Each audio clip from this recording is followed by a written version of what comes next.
around complexity that you mentioned. I would like to hear you talk more about that. Hey guys, welcome to In the Particles. This is an extra recording from the episode number 1. Enjoy.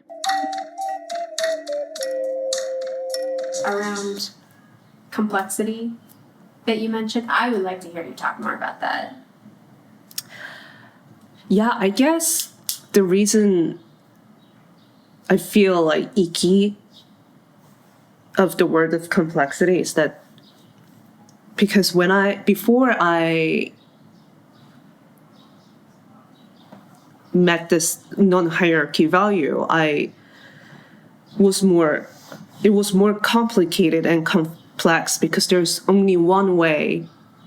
So in order to achieve that one thing, I have to be more complicated and more like complex. Mm-hmm. But when I realized, there's no hierarchy, there's like so many other things, then I can let myself just be simpler. So it's very like just tricky. But there's also a lot of paradox and contradiction in postmodernism, I think, as well. So that's really interesting that in like a modern, like trying to get to the thing, it's very complicated. And it's up to you to solve it. And it's up to you, and the best person to do that impossible thing, because it's impossible also, is the person who gets the part. Right? And then in postmodernism, the onus is taken off of you because we get to be a group again. We get to be a community again. So you can show up who you are, and that's all the work you have to do. Yeah. So there is something very simple to that.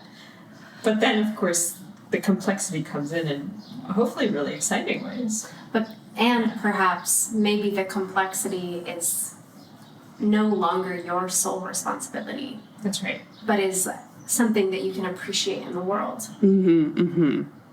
You know what I mean? Yeah. Like my job from moment to moment can be as simple or complex as I choose it to be.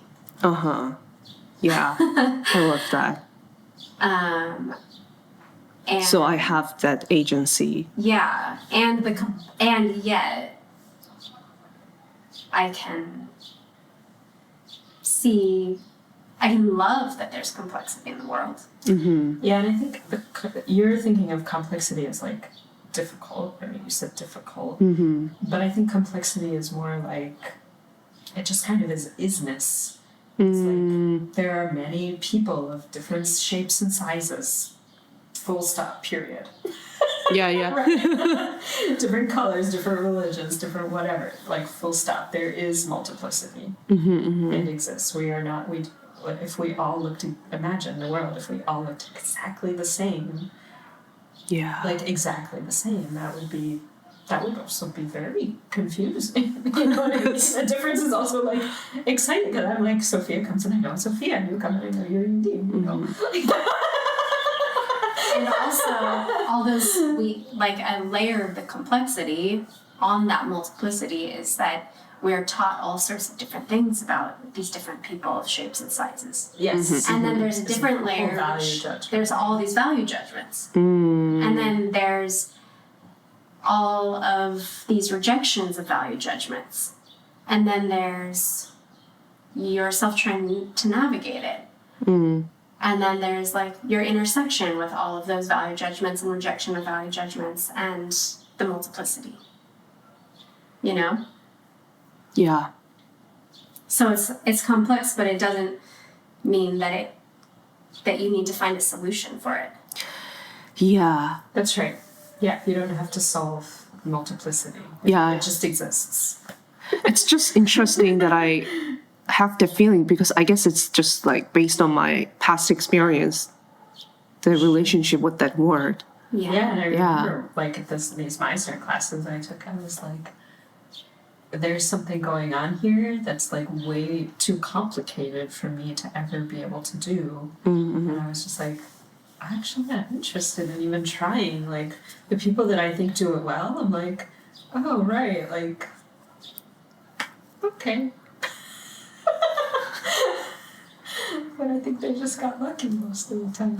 You know, like, I don't know, or they're just already handsome, or, you know. Or it's not complicated to them. Or it's not complicated to them. Yeah, they grew up pretending to be other people all the time or something. I don't know. Yeah. Or it's just easy for them right then, you know? It doesn't like have to be some other thing. There's so much luck involved in chance, and I think that's another thing that the postmodern folks decided to embrace, like, just embrace chance, embrace, like, mistakes. Oh, I made a mistake, make it part of the piece. Yeah.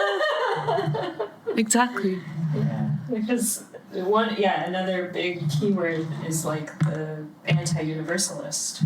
Right? So we're not going for a universal ideal in postmodernism. Mm-hmm. The center is always shifting, like you see in dance, where it's always in the same place. What if it's always shifting? And so the universal is impossible. It's like why Hollywood exists. It's like these few people that like got to some universal idea of beauty or whatever. Very finite. And Universal Studios. And Universal Studios. And we're in postmodernism. We're not aiming for that. Because of the multiplicity, because there are so many parallel cultures, why would you... Well, that's the Enlightenment project, though, which is what caused the hierarchy. Right? You take all these parallel cultures and make them go towards one thing. And I just want to narrate, Deborah's bringing her arms apart from each other and then smashing them together. Why not? Yeah, so parallel cultures, like imagine them all on the floor. Think of all the cultures you can think of, and then smash them together. You're going to make a high rise, right? And there's somebody going to be at the top, and in the Enlightenment project, it was the white man. Yeah. And in the postmodern project, we let all of these cultures back down to earth to have their own space to function without anyone being on top of the other. Yes. Is the idea.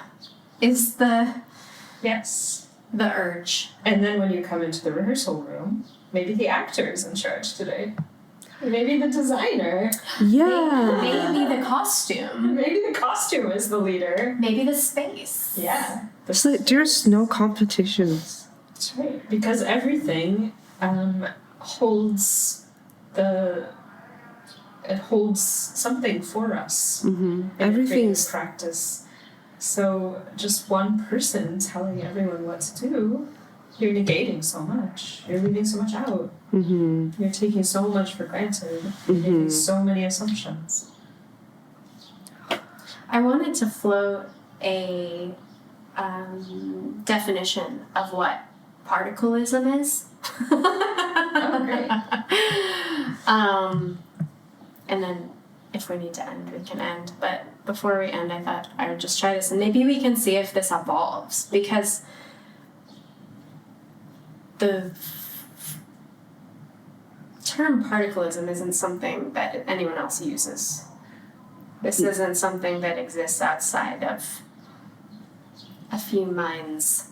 And yeah, when you literally type it on your phone or computer, it's gonna show up, the red it's line. It's misspelling. It's a very new word. And so Mary used the word particle, and I think invented the word particleize as a verb for the process of deconstructing. It's like another way of saying deconstructing, that you're particleizing it and studying its parts. Maybe it's a combination of deconstructing and studying the parts. You're particleizing and you're seeing them coexist together.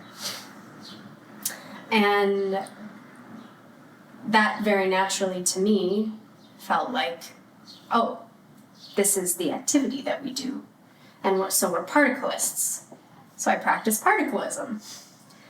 And I was thinking, like, okay, so why say particalism instead of postmodernism sometimes? or next to postmodernism? What is it in relationship? And I think what I realized for me is that so the postmodern philosophy contains multitudes, lots of multiplicity. There's a lot of intellectuals who have developed incredible ideas. Deborah's pointing to about 20 books on her floor that she's reading right now. And I got to encounter postmodernism through perceptual training in the body, through physicalizing and experimenting within my own perception, which I think is a different practice. It's a different way in than a lot of the philosophers who developed the ideas of postmodernism. And one of the problems with, not problems, but postmodern, I guess it's a problem that it poses to modernism, is that there's not just one definition of postmodernism.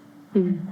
There's many, many definitions, and many people disagree about what it means. And this encourages people to say that it's dead, which I think is a big problem, because then we are in an active erasure. Active what? Erasure for a lot of ways of thinking and being in the world. Yes. And thinking and being in the world feels like a very important thing to be working on. And so for me, particalism is physicalized postmodern practice. It's physicalized postmodernism practice. Yeah, it's entering a postmodern framework through perception of physical experience, and awareness and thought. But it's based in this human flesh, in this living experience. Yeah, it's doing, the 6 viewpoints is doing what a lot of postmodern theory puts forth. It actually allows you, it's like exactly what Sophia was saying at the beginning, it allows you to see and to start to create a reciprocal relationship with everything in the world, which, without doing anything other than perceiving it and being in action, being in response, starts to create new paradigm. I'd love to, maybe we can talk about it for the next episode, but just those who don't know about 6 viewpoints and those who don't know Mary Overlie, maybe you guys can talk about. And I never finished going past postmodern into postmodernism and back to modernism, which I believe is, or modern, which is happening in dance. And one thing I will say is that I did recently read an article about that coming back to modern, and somebody getting kind of upset about the fact that they were being called out for being modern again, and saying like, well, doesn't postmodernism, like, can't we all exist at the same time too? And yes, I think that like these things are related to each other. And if you want to continue to work in a modern way, I mean, I don't recommend it because it's exclusive, right? I mean, we were just talking about this today. Like, you can keep doing things that happened in the modern period and try to attach, like, diversity, equity, inclusion principles onto it. But there's all of this amazing thinking and ways of working that happened in postmodernism that are inclusive already. And yes, do the diversity, equity, and inclusion as well and see what happens, like, instead of trying to stuff the modern practice through a postmodern tube. Like, I don't know. TBA, to be, or TBC, to be continued. To be continued. Do we go Do we have time for you to talk about the difference between postmodernism and postmodern? Let's do it next time, because I after I said it, I was like, I want to think about this one a little bit more, because there's a little less written about it, because it also coincided a little bit with the funding crisis in the United States. So because of the funding crisis, the conversation got dropped because people making less dances and people were talking about them less. So if you underfund something, of course it's gonna stop. And that's the reality of it too, is that it starts to get kind of tied up in economics. Yeah. Well, so shall we stop? Yes. Yeah. Thanks, everybody. Thank you. I'm Yurim, Sophia, Deborah. If you like this episode, please don't forget to like and subscribe to this channel. Bye!